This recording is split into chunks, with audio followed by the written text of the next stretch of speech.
श्री इमरान प्रतापगढ़ी जी 15 minute. धन्यवाद सभापति महोदय। कभी सुदामा पांडे धूमिल जी ने कहा था कि एक आदमी रोटी बेलता है, एक आदमी रोटी खाता है, एक तीसरा आदमी भी है जो न रोटी बेलता है न रोटी खाता है, वो सिर्फ रोटी से खेलता है। वो तीसरा आदमी कौन है? मेरे देश की संसद मौन है। सभापति महोदय, वो भी क्या दिन थे जब संसद में देश का बजट पेश होता था तो देश की सड़कें ठहर जाया करती थीं। रेल बजट पेश होता था तो लोगों की उम्मीदें रेल के डिब्बों की तरह पटरियों पर दौड़ने लगती थीं। पूरा देश धड़कने रोक करके वित्त मंत्री और रेल मंत्री को सुना करता था। अफसोस, अब बजट पेश हो जाता है, मीडिया चैनल सरकार का महिमा मंडन करते हैं और बेचारी जनता बजट के आंकड़ों के शब्द जाल में उलझी हुई महीनों बाद समझ पाती है कि उसका तो फिर से कट गया। सभापति महोदय, पिछले 2 साल अमृतकालीन बजट पेश किए गए और इस बार एक नई शब्दावली गढ़ी गई है, तुष्टीकरण बनाम संतुष्टीकरण का बजट। सभापति महोदय, सुनने में कितना अलंकारिक लगता है ये शब्द। सोच रहा हूं देश की वित्त मंत्री और प्रधानमंत्री जी से पूछूं कि आखिर किसकी संतुष्टि? जिस बजट में मनरेगा के लिए 1 रुपए की बढ़ोतरी ना हो, वही पुराना 86,000 करोड़, जबकि पहले ही 9,754 करोड़ का घाटा हो, जिस मनरेगा से करोड़ों मजदूरों के घर में चूल्हा जलता हो, उस मनरेगा में काम करने वाले गरीब मजदूरों के लिए अगर आपके खजाने से 1 रुपया भी इजाफी नहीं निकल सका तो भला कौन संतुष्ट हुआ साहब? इस देश का गरीब मजदूर या आपके उद्योगपति दोस्त? वो जो महाराष्ट्र में लोकसभा और विधानसभा के बीच में 40 लाख मतदाता बढ़ाए गए थे, अरे उन्हीं के लिए मनरेगा का थोड़ा सा बजट बढ़ा देते। क्या उसमें मनरेगा का एक भी मजदूर नहीं था? 40 लाख लोगों में सारे के सारे 12 लाख की छूट वाले से आगे के लोग थे। सभापति महोदय, कल जब वित्त मंत्री जी देश की संसद में भाषण दे रही थी तो वहां मुंबई में कोई गरीब इंसान जब अपनी जेब टटोल करके अपनी मोटरसाइकिल में 1 लीटर पेट्रोल भरवा रहा था तो उस पेट्रोल की कीमत थी 103 रुपया प्रति लीटर। आखिर इतना महंगा पेट्रोल डीजल खरीद के कौन संतुष्ट हो रहा है? इस देश के गरीब लोग या फिर सरकार के चहेते धन्ना सेठ? सभापति महोदय, वित्त मंत्री जी इस बजट को मध्यम वर्ग को संतुष्ट करने वाला बजट बता रही हैं। अरे मैडम, हम आप यहां पर बैठे रहते हैं और वहां बाहर इसी दिल्ली में 1 लीटर दूध, चाहे वो अमूल का हो या फिर मदर डेयरी का हो, उसकी कीमत 73 रुपए लीटर है। इतना महंगा बेच करके कौन संतुष्ट हो रहा है? गरीब जनता या आपके धन्ना सेठ दोस्त? सभापति महोदय, इस सरकार का बाजार और महंगाई पर कोई नियंत्रण नहीं रह गया है। चाहे देश में लहसुन 400 रुपए किलो बिक जाए, टमाटर 100 रुपए किलो बिक जाए, प्याज का दाम सुनकर आंखों में आंसू आ जाए, लेकिन वित्त मंत्री महोदया बजट में महंगाई का मां भी नहीं बोलती हैं। बच्चों की किताब और पेंसिल तक पर टैक्स लगाने वाले सरकार से मैं पूछना चाहता हूं कि आप मध्यम वर्ग का हितैषी बताते हैं खुद को, तो शर्म नहीं आती है? खुद को धार्मिक कहने वाली सरकार भगवान श्री कृष्ण के प्रिय खाद्य पदार्थों दही और मक्खन तक पर जीएसटी लगाती है और बात करती है मध्यम वर्ग की हिमायती होने की। जिंदा रहते हुए जनता से हर चीज पर टैक्स वसूलने वाली यह सरकार कम से कम मरने पर तो लोगों को बख्श देती, लेकिन नहीं, वहां भी लूटना है। अंतिम संस्कार के सामान, अगरबत्ती, धूप बत्ती, केवड़ा जल, चंदन पाउडर, जौ, बताशा, काला तिल, पंचरत्न, कपूर और कफन तक पर टैक्स लेने वाली यह सरकार किस मुंह से खुद को मध्यम वर्ग का हितैषी बताती है? कौन सी संतुष्टि? किसकी संतुष्टि? कदम कदम पर टैक्स देकर लुटने वाली जनता की या फिर जनता से टैक्स वसूल करके धन्ना सेठों का खजाना भरने वाली सरकार की? किसकी संतुष्टि? सभापति महोदय, 18 अगस्त 2015 आरा का बिहार का ऐतिहासिक मैदान, सजा हुआ मंच, हजारों की भीड़ और सामने खड़े हुए देश के प्रधानमंत्री का भाषण। बिहार के भाइयों बहनों, आज मैं बिहार के लिए पैकेज की घोषणा कर रहा हूं। 50,000 करोड़ कर दूं कि ज्यादा कर दूं? अखिलेश भाई, 60,000 करोड़ कर दूं कि ज्यादा कर दूं? 70,000 करोड़ कर दूं कि ज्यादा कर दूं? 80,000 करोड़ कर दूं कि ज्यादा कर दूं? चलो, मैं बिहार को 1.25 लाख करोड़ का पैकेज दे रहा हूं। 10 साल हो गए सभापति महोदय, वही ढाक के 3 पात, बिहार आज भी विकास की बाट जोह रहा है। भाषण आज भी प्रधानमंत्री जी के यूट्यूब चैनल पर सुना जा सकता है। जो झूठ बोल के करता है मुतमईन सबको, वो झूठ बोल के खुद मुतमईन नहीं होता। सभापति महोदय, ये तो राहुल जी का असर है। कौन सा शब्द सर, कौन सा शब्द? झूठ।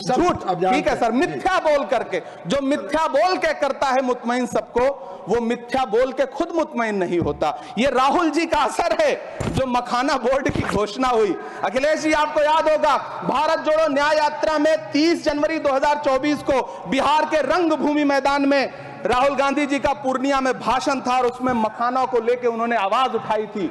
यह उनका असर है कि आपको मखाना बोर्ड बनाना पड़ा, वरना तो आप मैखाना बोर्ड बनाने वाले लोग हैं। सभापति महोदय, बिहार को झूठे पैकेज और चुनावी दिलासे देना बंद करिए। आज भी जब कोसी में बाढ़ आती है तो पूरा सीमांचल बर्बाद हो जाता है। मैंने उस तबाही को अपनी आंखों से देखा है। 2016-17 की बाढ़ में अपने इन्हीं हाथों से राहत सामग्री बांटी है मैंने। अगर सच में बिहार के लिए कुछ करना चाहते हैं तो बिहार को बाढ़ से बचाने का प्रबंध करिए। पूर्णिया एयरपोर्ट 10 साल से बाट जो रहा है, घोषणा 2014 में हुई, बन के आज तक तैयार नहीं हुआ। अलीगढ़ मुस्लिम विश्वविद्यालय का किशनगंज सेंटर बजट के अभाव में दम तोड़ता जा रहा है। मैंने पिछले बजट सत्र में भी आवाज उठाई थी। आज फिर वित्त मंत्री जी से अनुरोध करना चाहता हूं, दामन फैला करके, कि अलीगढ़ मुस्लिम विश्वविद्यालय का किशनगंज सेंटर बन जाने दीजिए। आखिर कौन सी नफरत है? यह मुल्क हमारा भी है। इस मुल्क की मिट्टी में हमारा भी खून पसीना शामिल है। हमसे इतनी भी क्या नफरत? रिश्तों की ये नाजुक डोरें तोड़ी थोड़ी जाती हैं। अपनी आंखें दुखती हो तो फोड़ी थोड़ी जाती हैं। सभापति महोदय, अल्पसंख्यक मंत्रालय का बजट काटकर मौलाना आजाद नेशनल फेलोशिप बंद कर देना, प्री मैट्रिक स्कॉलरशिप बंद कर देना, नई मंजिल योजना बंद करना, धरोहर योजना बंद करना। 2024-25 के बजट में माइनॉरिटी मिनिस्ट्री के लिए 3183 करोड़ रुपए की घोषणा हुई, लेकिन देश को हैरत होगी कि बाद में समीक्षा करके लगभग आधा कर दिया गया, 1868 करोड़ रुपए। मुझे सरकार से पूछना है कि कौन संतुष्ट हुआ? इस देश का अल्पसंख्यक संतुष्ट हुआ या आप संतुष्ट हुए? किसका संतुष्टिकरण? सभापति महोदय, मैं प्रधानमंत्री जी से कहना चाहता हूं कि आप ही ने 1 मार्च 2018 को किंग अब्दुल्ला को, जॉर्डन के किंग अब्दुल्ला को मेहमान बना करके इसी दिल्ली में एक कॉन्फ्रेंस में कहा था कि मैं मुसलमानों के एक हाथ में कंप्यूटर और दूसरे हाथ में कुरान देना चाहता हूं। कंप्यूटर देने की बात तो छोड़िए, पढ़ाई के लिए जो स्कॉलरशिप मिल रही थी उसको भी छीन लिया आपने। किसको संतुष्ट करने के लिए? हम समझते हैं इस साजिश को। आप माइनॉरिटी मिनिस्ट्री का बजट काटते काटते एक दिन मिनिस्ट्री को ही बंद कर देना चाहते हैं। वो जहर देता तो सबकी नजर में आ जाता, सो ये किया कि हमें वक्त पर दवाएं न दी।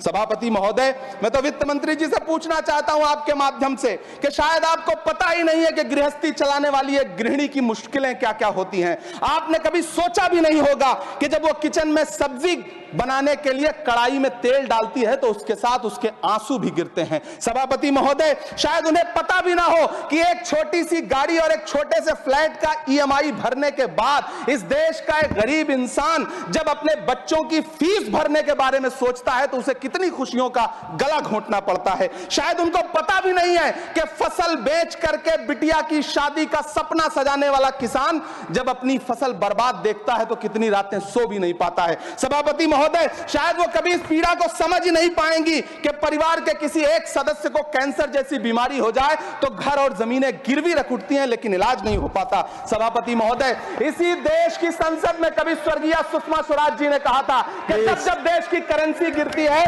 तब देश की प्रतिष्ठा गिरती है। एक तरफ कोलंबिया जैसा छोटा सा देश और उसके प्रधानमंत्री गुस्तावो पेत्रो खड़े हैं जो कोलंबिया के नागरिकों को हथकड़ी लगाकर लाने वाले जहाज को अमेरिका बैरंग वापस लौटा दे रहे हैं, और दूसरी तरफ हमारे प्रधानमंत्री जी खड़े हैं जो बेड़ी और हथकड़ी लगा करके लाए गए बेटों के अपमान पर एक शब्द नहीं बोल रहे हैं। सभापति महोदय, मैं इतिहास के पन्ने पलट रहा हूं, मुझे 2 किरदार याद आ रहे हैं। एक तरफ निक्सन के 7वें बेड़े की धमकियों के सामने लोहे की तरह अडिग इंदिरा गांधी खड़ी हैं, तो दूसरी तरफ खुद ही नमस्ते ट्रंप का नारा लगाते हुए प्रधानमंत्री जी खड़े हैं। मेरे कानों में सुषमा स्वराज जी की आवाज गूंज रही है। बहुत कम बोलने वाले डॉक्टर मनमोहन सिंह ने बहुत ज्यादा बोलने वाले प्रधानमंत्री जी को जब देश की बागडोर सौंपी थी तो $1.58 का था, आज 85 से 87 के बीच में झूल रहा है।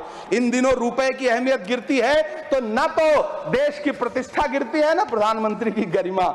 जिस देश में 80 करोड़ लोगों को 5 किलो राशन के लिए कतारों में लगना पड़ता हो, उस देश में यह सरकार 12 लाख तक के टैक्स न लेने के लिए अपनी पीठ थपथपा रही है। हुकूमत इस कदर आवाम पर एहसान करती है, ये आंखें छीनती है और चश्मे दान करती है। सभापति महोदय, महाराष्ट्र का भिवंडी हो, मालेगांव हो, इचलकरंजी हो, यूपी का बनारस हो, मुआयमा हो, मुबारकपुर हो, रांची का छोटा नागपुर हो, बिहार का भागलपुर हो, हर जगह बुनकरों की उम्मीदें तोड़ रही हैं, लेकिन इस सरकार के पास उनके लिए कुछ भी नहीं है। मुरादाबाद का पीतल उद्योग, कानपुर का चमड़ा उद्योग, सहारनपुर का लकड़ी उद्योग, फिरोजाबाद का चूड़ी उद्योग, अलीगढ़ का ताला उद्योग, सब सरकारी प्लानिंग से तबाह हो रहे हैं। इन तमाम के बीच सरकारी सपोर्ट से बस एक उद्योग फल फूल रहा है, नोएडा का नफरत उद्योग। सभापति महोदय, जिस देश में 40 से 45% मेडिकल फैकल्टी की सीट खाली हो, वहां बजट में 75,000 नए मेडिकल सीट्स का ऐलान हो रहा है। सरकार बहादुर, कम से कम इस देश के पढ़े लिखे युवाओं को तो मूर्ख समझना बंद करिए। वो अब तिजारती पहलू निकाल लेता है। पहले 7500 मेडिकल सीट्स बाद में बनाइएगा, पहले जो एम्स में 2161 पद खाली पड़े हैं उनको तो भर दीजिए।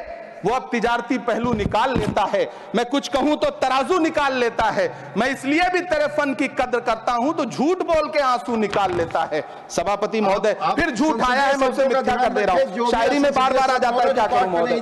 काश ये बजट, सभापति महोदय, वो एक शब्द मैं मिथ्या कर दे रहा हूं सर, वो एक शब्द को हटा दीजिए। ध्यान रखें, ऐसे जो भी शब्द होंगे आपके भाषण में सभापति महोदय, काश ये बजट बीपीएससी के पेपर लीक की शिकायत करने वाले नौजवानों पर बरसती हुई पुलिस के लाठियों पे, जख्मों पर मरहम लगा पाता। सभापति महोदय, पिछले 80 दिन से 70 साल का एक बुजुर्ग एमएसपी की लीगल गारंटी मांगता हुआ आमरण अनशन पे बैठा हुआ है। काश ये बजट किसान नेता जगजीत डल्लेवाल की टूटती हुई सांसों की पीड़ा सुन पाता। काश ये बजट प्रतियोगी परीक्षाओं की तैयारी के लिए दिल्ली, कोटा, पटना, अहमदाबाद जैसे शहरों में, इलाहाबाद जैसे शहरों में किताबों के साथ गल रहे युवाओं के सपनों को जिंदगी दे पाता। काश ये बजट वंदे भारत के सुनहरे विजुअल के बजाय देश की गरीब जनता को कुछ और पैसेंजर ट्रेनें दे पाता। काश ये बजट सीनियर सिटीजन को ट्रेन टिकटों में मिलने वाली रियायतें वापस लौटा पाता, जिनको सरकार ने कोविड के नाम पे छीन लिया था। काश ये बजट किसानों की राह में कीले नहीं बल्कि कालीन बिछाने वाला बन पाता। काश ये बजट सरकारी मालिकों को यह समझा पाता कि नेहरू को कोसने से अर्थव्यवस्था नहीं सुधरेगी, उसके लिए डॉक्टर मनमोहन सिंह साहब की अर्थ नीति अपनानी पड़ेगी। पिछले 11 साल से नेहरू जी को कोस रहे हैं, आखिर कब तक कोसिएगा? थोड़ा पंडित नेहरू जी के बारे में पढ़िए, तब पता चले कि पंडित नेहरू की शख्सियत का नाम है। दुनिया का पहला ऐसा राजनेता जिसने अपनी जिंदगी की आजादी के लिए, देश की आजादी के लिए 3259 दिन अंग्रेजों की जेल में बिताए। पंडित नेहरू एक ऐसे महान शख्स जिनके पिता पंडित मोतीलाल नेहरू, जिनकी बहन विजय लक्ष्मी पंडित, जिनके बहनोई पंडित रंजीत सीताराम, जिनकी बेटी इंदिरा गांधी, जिनके दामाद फिरोज गांधी, सब ने अंग्रेजों से लड़ते हुए स्वतंत्रता आंदोलन में जेल काटी। आप किस मुंह से उनकी लकीर छोटी करने की बात करते हैं? नहीं कर पाइएगा, 7 जन्मों में नहीं कर पाइएगा, क्योंकि जिस्म की मौत कोई मौत नहीं होती है। जिस्म मिट जाने से इंसान नहीं मर जाते, धड़कने रुकने से अरमान नहीं मर जाते, सांसें थम जाने से ऐलान नहीं मर जाते। जिस्म की मौत कोई मौत नहीं होती है। सभापति महोदय, मैं आपके सामने खड़ा होकर के एक बहुत छोटी सी कहानी सुनाना चाहता हूं कि महान बादशाह सिकंदर ने जब यूनान फतेह किया तो जीत का जश्न मनाने के लिए शहर की सड़कों पर निकला, तो उसने देखा कि पूरा शहर तो जश्न मना रहा है, एक फकीर सड़क के किनारे चादर तान के सो रहा है। सिकंदर को गुस्सा आया, घोड़े से उतरा, उस फकीर के पास गया और उसे सोता देख करके उसे जोर की एक लात मारी और लात मार के कहा कि क्यों रे फकीर, मैंने यूनान फतेह कर लिया, लोग जश्न मना रहे हैं और तू सो रहा है। उस फकीर ने उन्नीदी आंखों से सिकंदर को देखा और देख करके कहा कि शहर जीतना बादशाहों का काम है, लेकिन लात मारना तो गधे का काम है। सभापति महोदय, गरीब जनता को लात मारना बंद करिए। ये अमीरों के लिए बनाया गया बजट है, ये निराशाजनक बजट है। हम अमृतकाल सुनते आ रहे थे, ये अमृतकाल इतनी जल्दी समाप्त हो गया कि अब अमृतकाल का कोई नाम तक नहीं लेना चाहता है। इसलिए मैं इस सदन में खड़ा होकर के देश की वित्त मंत्री महोदया से कहना चाहता हूं कि आपने अल्पसंख्यकों के बजट में जो कटौती की है उसको बहाल करिए। आपने मनरेगा को जो स्थिर रखा है उसका घाटा 9,754 करोड़ है, कम से कम उतना बढ़ा करके फिर से उसे बहाल करिए। नौजवानों के लिए रोजगार दीजिए, किसानों को एमएसपी की लीगल गारंटी दीजिए। यही मैं आपसे अपील कर रहा हूं। धन्यवाद सर, आपने इतना जो समय दिया उसके लिए शुक्रिया।